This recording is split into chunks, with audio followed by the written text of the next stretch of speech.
완전히 국제법이 농락당하고 영공이 유린당하는 이 사태에서 정부가 입장을 안 냈다? 믿어집니까?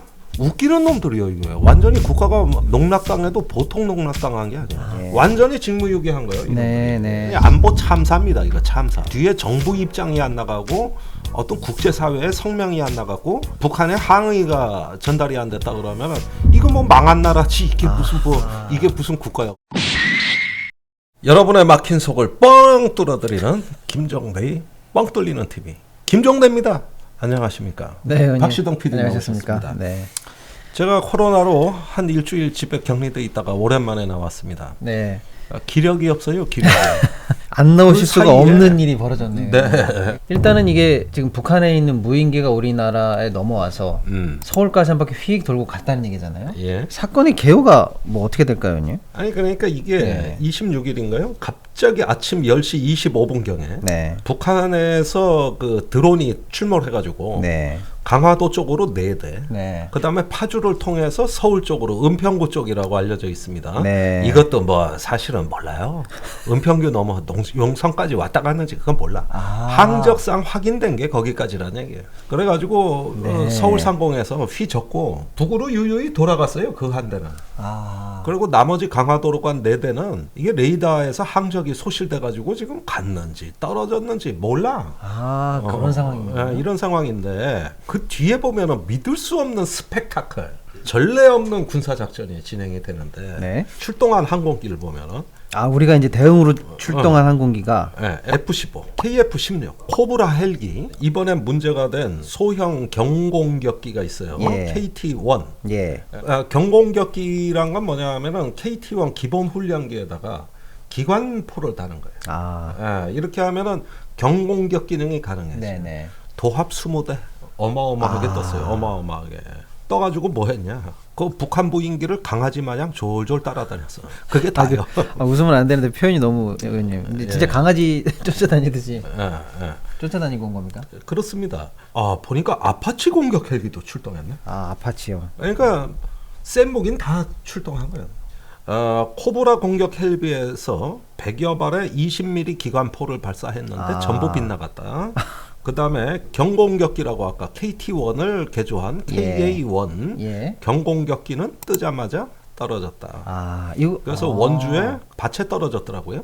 민가가 주변에 있었더라고. 아이고 큰일 날 뻔했네. 한 뭐 300m인지 500m인지 그 인근에 학교도 있고 민가도 있는데 큰일 날 뻔한 거예요. 그러니까 이 정부가 운이 좋긴 좋아. 저번에 현문 미사일도 말이요. 그거 진짜 큰일 날 뻔했었죠. 그거 거꾸로 날아왔는데 1km를 거꾸로 날아왔는데 바로 그 인근에 군의 그 기동 차량하고 연료고가 있었는데 그거 비껴난 거 아니야. 네네. 그랬는데 떠가지고 한 대도 격추시키지 못했다. 서울까지 왔다가 결국 휴전선 너머까지 돌아갈 동안 그걸 못 잡았다는 얘기네요. 못 잡았어요. 이 많은 무기들이 출동했는데. 그러다 사라진 거예요. 이게 뭐냐면은 링 위에 쥐새끼 한 마리가 나타났는데 이거 잡으려고 헤비급, 라이트급 다 동원되는데 그 권투 선수들이 그 링에 왜 올라가? 쥐새끼 잡는 데는 몽둥이 하나 든 사람 한 명이면 족하지. 이런 식의 어떤 그 코미디 같은 대응 이게 뭐냐면은 압도적 대응을 한다는 명분 하에서 이렇게 된 거예요.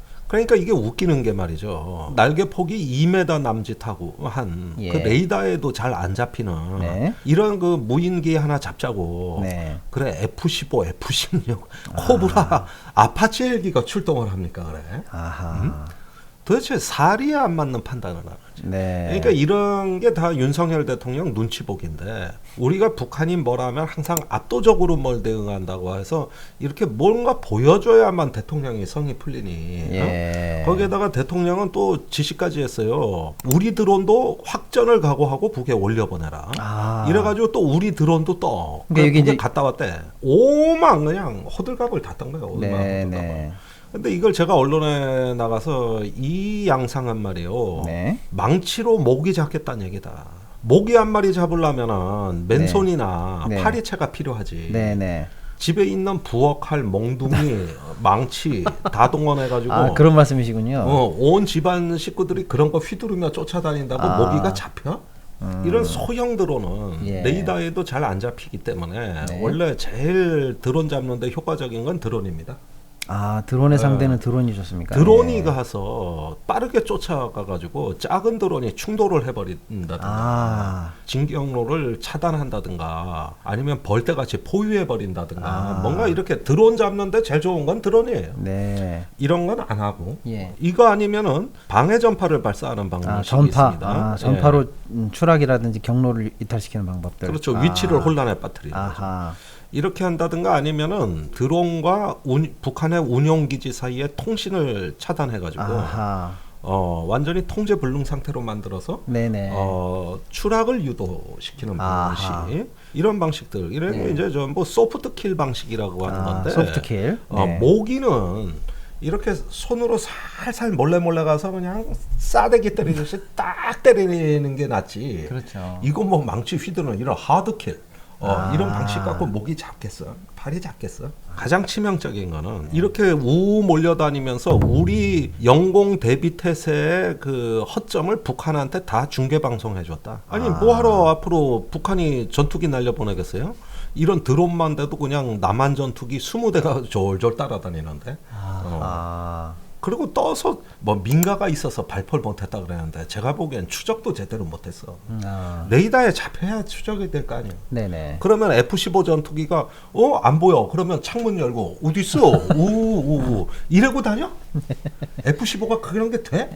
오픈카도 아니고요. 도대체 왜 띄운 거야? 왜 띄웠냐고? 네.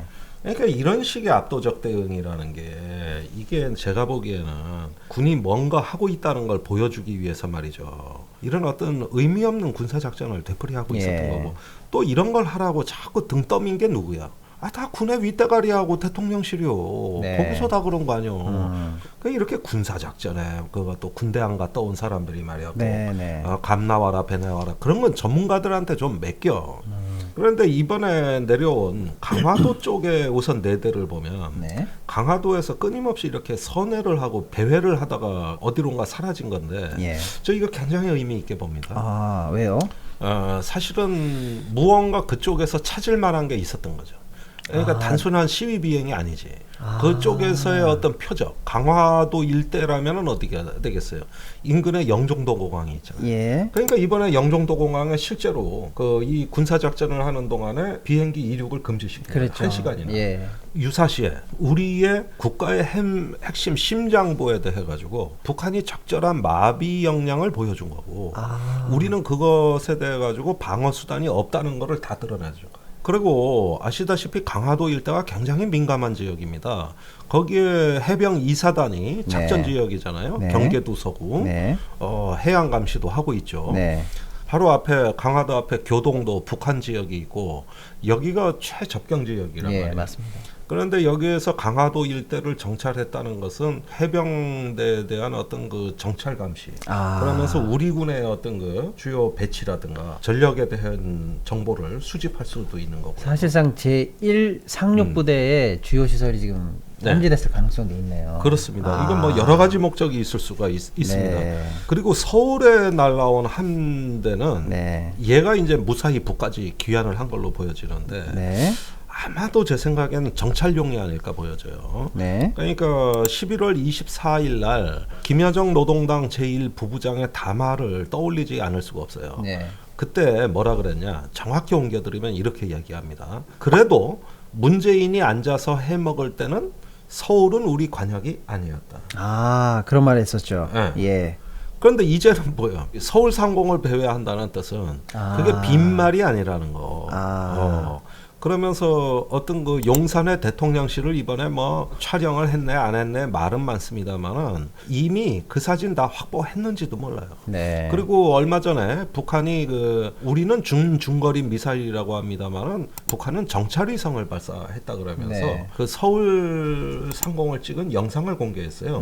그렇습니까? 그런데 이게 그 해상도가 20m 수준이에요. 아주 정확하죠. 우리는 저 대학생들도 이거보다 영상이 낫다 이거예요. 그러니까 우리는 이런 거 갖고 있는데 이렇게 조악한 뭘 이런 정찰 위성을 발사하냐고 비웃었죠. 그랬죠. 그러니까 김여정 부부장이 또 발끈해가지고 다말 뭐라 그랬냐면은 그러면 누가 시험용 운반체 로켓에다가 값비싼 센서를 달겠냐. 북이 열이 받아가지고 우리 좋은 거 있는데 니들이 왜 비웃냐는 식으로 더 열받아가지고 예. 우리가 한다 그래놓고 언제 안 하는 거 봤느냐. 예. 그러면서 내년 4월경까지 진짜 정찰 위성 발사를 예고했어요. 그러면은 자, 이 정찰 위성과 무인기를 연결지어서 한번 보자고. 네네. 이게 뭘 의미하는 거냐. 예. 북한이 최근에 단거리 미사일이 많이 늘어났어요. 예. 그다음에 고체연료 미사일이 등장하는데 미사일이 많으면 뭐합니까? 표적을 못 잡으면 불꽃놀이밖에 안 돼. 결국 북한이 단거리 타격 무기를 많이 갖고 있다는 것은 표적 획득 능력하고 같이 가져야 되는 거거든요. 그렇죠. 그렇다면 최근에 서울의 관역을 찾는다, 표적을 획득한다는 것이 북한의 최근에 단거리 타격 무기가 많이 확충돼 있다는 것과 연관지어서 보면은 이제부터는 본격적인 타격 준비. 그래서 서울의 중요한 어떤 그 거점을 갖다가 정밀 타격할 수 있는 스스로의 능력을 갖추는 진화의 과정이다. 이런 차원에서는 이제 본격적으로 정찰 위성이나 무인기 정찰 드론이 이제 역할을 하는 겁니다. 그런데 제가 지난번 방송에서 일본이 그 공격 미사일을 보유하게 되면서 예. 중국이나 북한의 표적을 찾아야죠. 그렇죠. 그래서 일본이 2024년까지 군집 위성을 발사한다. 네. 그 컨스텔레이션 세이틀릿 예. 군집 위성이라는 거는 네. 지구 저궤도에 해상도가 높은 다량의 위성을 수십 대 발사해서 거기서 위성 영상을 확보하는 거예요. 네. 그래서 한반도가 감시권에 들어가는 거예요. 네. 사실 그걸 안 하면 미사일 많이 갖고 있어봤자 북한에서 웃어버리죠. 네. 이번에 북한도 똑같은 길을 가고 있는 것이죠. 그러니까 결국은 김여정이 말한 우리가 한다 그래놓고 언제 안 하는 거 봤냐. 그리고 바로 실행에 옮기는 거예요. 네. 예, 이렇게 보면은 지금의 북한의 드론의 성능으로 봤을 때 어떤 무인 감시 정찰의 능력에는 별다른 드론의 문제가 없을 것으로 봅니다. 네. 그러니까 2014년, 15년에 우리 쪽으로 날아왔다 추락했던 그 예전에 그런 북한 사례가 무인기는 있었죠. 예. 일제 캐논 카메라 예. 이걸 땅을 향해서 예. 그 동체에다가 네. 부착을 해가지고 네. 정기적으로 10초면 10초, 15초면 15초를 자동으로 촬영하도록 설정이 돼 있었어요. 네네. 그러면서 그냥 서울 상공을 쑥 지나가니까 예. 그것만 갖고도 청와대 전경이 찍혀버린 거죠. 예. 그게 이제 조선일보에 대문짝만하게 네, 그 사진이 그랬었죠. 보도가 됐고, 그 다음에 성주의 사드 기지를 또 같은 방식으로 정찰하러 왔다가 귀환을 못하고 추락한 거죠. 연료 출력이 부족해가지고. 네네. 이랬던 건데 그 사이에 지금 성주에 왔다가 한 거는 2017년이니까 5년 전. 그 다음에 청와대 뭐 촬영하고 이랬던 건 2014년. 8년이 흘렀다고. 네네네. 근데 드론 성능 자체는 네. 이게 전기 배터리로 운영이 되는 거거든요. 배터리 용량만 충분하다면 사실은 지구 한 바퀴도 돌 수 있어요. 그러니까 그 사이에 드론의 성능 자체는 충족을 했을 것이다. 근데 문제는 드론의 성능의 문제가 아니고 네. 그 드론을 운용하는 능력, 즉 지상에서 네. 이걸 제대로 통제할 수 있느냐, 네. 귀환시킬 수 있느냐, 네네네. 또 통신할 수 있느냐. 네. 이런 능력이 문제가 되겠죠. 네. 오히려 그런 면에서는 지금은 운용 능력에 문제가 되는 단계지 드론 자체의 성능은 문제가 없다. 네. 그런데 무엇을 촬영해 갔는지 아직까지 모르고 어떤 예. 카메라가 장착됐는지 모릅니다. 또는 네.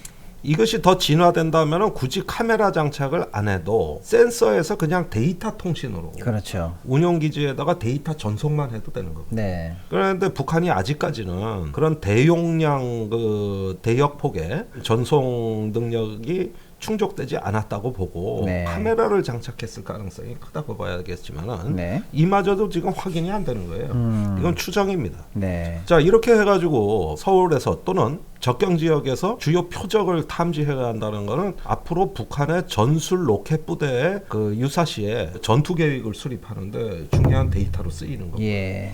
그리고 이런 식으로 휘젓고 다녔다면 군사적인 어떤 차원에 앞서서 일단 정치 심리적으로 우리한테 주는 너무나 큰 효과가 있는 거죠. 맞습니다. 그러니까 결국은 드론에 대해서 우리가 무방비 상태로 막을 만한 어떤 대응책이 네. 그게 뚜렷지 않다. 이렇게 해서 심리적 공황을 강요하는 네. 이런 어떤 여러 가지가 있을 수가 있는 건데 그 사이에 우리가 모르고 있었던 것은 2018년 9월 19일에 체결된 남북 군사합의서에서 네. 서부전선은 군사분계선 10km 지역을 드론 비행 금지 구역으로 그다음에 동부전선은 15km를 드론에 대한 어떤 그 금지 구역으로 설정해 놨기 때문에 그 당시에는 군사 합의서를 준수하기 위해서 안 날려보낸 것이죠. 그 예전에 방금 말씀하셨던 14년, 17년에 드론이 있었는데 이번에 2022년에 또 발견이 됐으니까 그 사이에는 그러면 우리가 추적을 못했던 거냐?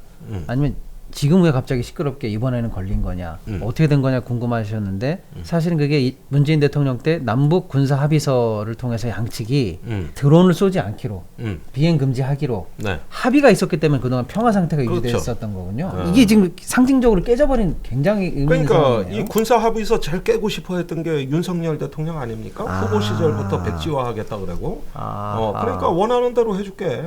이제 군사 합의서 안 지켜. 그럼 이런 현상 나타나요. 그리고 또 군사 합의서에서 그 금지한 거 앞으로 빗장이 다 풀리면 서해, 동해에서 포사격 실시가 되는 건데 벌써 했잖아. 그 장산곳, 그 백령도 일대, 네네. 또 동해 NLL 일대에서 수백 발의 포탄을 미리 쐈죠. 이렇게 해서 군사 합의서에 있는 거 다 무력화된 거야. 이제는 남아 있는 게 별로 없지. 조용할 때 사실 아무 일이 없을 때 평화의 가치를 알았어야 되는데. 그렇죠. 그러니까 뭐 지난 정부에 자꾸 탓을 하고 뭐 남북 군사 합의에 의존하는 게 잘못된 정책이라고 윤석열 대통령 그러는데 남북 군사 합의가 살아 있을 때는 이런 걱정할 필요가 없었어. 그러니까요. 안 날라오는데. 자, 여기까지 일단 사건의 개요와 군사적인 의미, 북한의 노림수 등에 대해서 의원님 분석을 해주셨고요. 네. 잠깐 기력 보충하시라고. 이거 맛있는 거 한 잔 드시고 가실게요. 좋습니다. 의원님 일단 기력을 회복하시라고. 아이고, 산삼 좋습니다. 순백 한 뿌리 드시죠. 한번 마셔보겠습니다. 이게 지금 지리산 800고지에서 자란 7년근 산양산삼 순 100% 추출 원액으로 만든 산삼 순백입니다. 산삼 순백. 차 한 잔 값으로 산양산삼을 드시는 건데요. 네. 이름이 산삼 순백이거든요. 순 100% 추출 원액이라서 순백입니다. 어이구, 대단하신 분들이요. 네. 하긴 3천여 건에 이르는 온라인 후기 만점에 가까운 평점으로 증명된 품질과 효과를 여러분들도 경험해 보시고요. 다양한 이벤트 제품도 있으니까요. 산삼 비타 1병, 산삼 석류 유산균 1병, 총 2병 이벤트도 드린다고 합니다. 여기 나가는 전화번호로 많이 문의해 주시고 네이버에 산삼 순백도 쳐보시고 다양한 채널을 통해서 구매해 주시기 바랍니다. 의원님 이것도 한 잔 드셔보시죠. 이름이 화려화입니다. 향이 좋아요. 향 좋죠. 예. 너무 맛있고 향이 너무 좋은데요. 피부까지 청춘으로 돌려드리는 바로 그 제품입니다. 점점 나이가 들수록 피부가 사실 고민인데요. 하루하루 이제 주름도 깊어지고 탄력도 떨어질 때 고민하지 마시라고 화려화 그냥 제품이 아니고요. 이것도 식약처로부터 4중 기능성을 인정받은 제품입니다. 주름 탄력 보습에 좋은 허니부시 추출 발효 분말도 들어가 있고요. 판토텐산, 아연, 비타민 E 거기에다가 귀한 이탈리아산 피쉬 콜라겐 3000ml 기타 등등 22가지 천연 성분들이 우리의 피부 나이를 첫사랑 나이대로 돌려드린다는 바로 그 제품. 여러 할인 패키지가 많다고 합니다. 만약에 드셔보시고 불만족하면 무조건 100% 환불까지 해준다고 합니다. 프리미엄 화려화 여기 나가는 전화번호를 통해서 또 다양하게 검색해보시고 많은 구입 부탁드리겠습니다. 자, 그리고 의원님 우리 구독자분들이 남성분들이 많으세요. 특히 안 좋은 뉴스를 보시면 충격 때문에 의기소침해지거나 자존감이 많이 떨어질 수 있는데 우리 자존감이 떨어진 남성분들의 희망 특히 많은 고객들의 후기로 그 효과가 증명된 특허받은 의료기기 코코메디 하루에 한 10분 정도만 투자해 보시면 남성의 잃어버렸던 자존감을 되살려 드린다고 하는데요. 이것도 식약처에서 인증받은 정식 의료기기입니다. 그리고 미국 FDA에 등록된 제품이고요. 안전성과 효과를 입증받았다고 합니다. 개인정보는 확실하게 보호되니까 고민하지 마시고 일단 무료 상담부터 받아보십시오. 부부생활이 어렵다면 망설이지 말고 문의해 주시고요. 2022년 마지막 한 달간 특별 이벤트도 있다고 하네요. 연말 특별 할인과 푸짐한 사은품까지 모두 드리도록 하니까요. 검색창에 코코메디 이벤트 쳐보시고요. 밑에 나가는 번호로 많이 검색해 보시길 바랍니다. 자, 그러면 이런 상황에서 지금 우리 정부, 특히 대통령, 우리의 대응 어떻게 잘 됐다고 보십니까? 어떻게 봐야 됩니까 지금? 이 윤석열 대통령 지금 하고 있는 짓거리 보면은 한마디로 재앙이다, 재앙. 27일 날이죠. 국무회의에 모두 발언으로 지난 5년간 그러니까 2017년 이후에 드론에 대해 가지고 어떤 대응 훈련을 단 한 차례도 하지 않았다. 전 정부 탓을 했죠, 그러니까. 이렇게 이야기를 하고 그다음에 국회에서 드론 대응 능력 예산을 50%나 삭감했다. 예, 전 정부 탓, 국회 탓. 그런데 원래 야당 탓을 해야 되는데 왜 국회 탓이 됐느냐? 국회에서 실제로 해상 정찰용 무인기 그 드론 예산이 50%가 국방위에서 삭감이 됐어. 그런데 국방위에서 이걸 삭감한 데가 어디냐면은 예산 소위요. 그 예산 소위 의원이 국민의힘 신원식 의원이야. 이게 국민의힘이 또 예결위원장을 했네. 그래가지고 그냥 국회 탓이라 그런 거예요. 안 그러면 야당 탓하고 싶었는데. 그런데 그 해안에서의 무인 정찰기는 이 사건하고 관계가 없어. 엉뚱한 걸 갖다 붙인 거예요. 그리고 삭감도 이게 전년도 2월 예산이 너무 많아요. 안 쓰고 너무. 그러니까 이거는 방위사업청이나 국방부에서 삭감하셔도 괜찮습니다고 양해를 해준 거야. 실질 삭감은 아니었군요. 그래가지고 올해 남은 2월 예산 갖고 집행하면 됩니다. 이렇게 돼가지고 국방부 방사청이 그렇게 하자 그래서 한 거예요. 그러면 지 정부가 잘못한 걸 갖다가 왜 국회 탓을 하냐고. 그러니까 윤석열 정부가 문제인 거예요. 지난 5년간 드론 훈련을 안 했다는데 새빨간 거짓말. 거짓말. 내가 그 군단 사단에 알아보니까 지난 5년간 제일 골치 아픈, 제일 많은 시간을 보낸 게 드론 작전이라는 거예요. 주로 이걸 방공포 기능 부대들이 담당하거든요. 그러니까 하늘 지키는 게, 감시하는 게 아예 그 사람들 먹고서 하는 일이에요. 그러니까 밤낮 어떻게 하면 드론 감시하냐, 어떻게 하면 차단하냐, 전술 토의, 훈련 제일 많이 했고, 이걸 정기적으로 이런 훈련을 하게끔 위에서 지침이 내려왔다는 거예요. 그리고 평창올림픽 때 2018년이죠. 이때는 군경의 대테러 작전, 이 올림픽 기간 중에 테러를 방지하기 위한 가장 심혈을 기울인 훈련이 드론에 의한 테러 대비 훈련입니다. 뭘 훈련을 안 했다. 이거 도대체 어디서 주워 들은 얘기인지 이게. 저기 윤석열 대통령의 주적은 문재인 대통령 정부인가 봐. 그런가 봐요. 거기가 주적인가 봐. 그러니까 북한에 뺨 맞고 전 정부에 화풀이하는 이런 식의 아주 그 국군 통수권자로서는 아주 그 천박한 행태가 나온 것이죠. 사실 이거 평가할 가치도 없는 얘기예요. 이런 허위 사실은 왜 처벌 안 받는 거야? 왜 나 같은 사람만 고발하는 거예요? 저희가 고발 한번 할까요? 지휘관들 전화해보니 다 얘기하던데. 그리고 오늘 국회 국방위가 열리고 있는데 김명주 의원이 자기가 그때 군단장 했다. 나한테 제일 골치 아픈 게 드론 문제였다. 그래서 다 얘기했어요.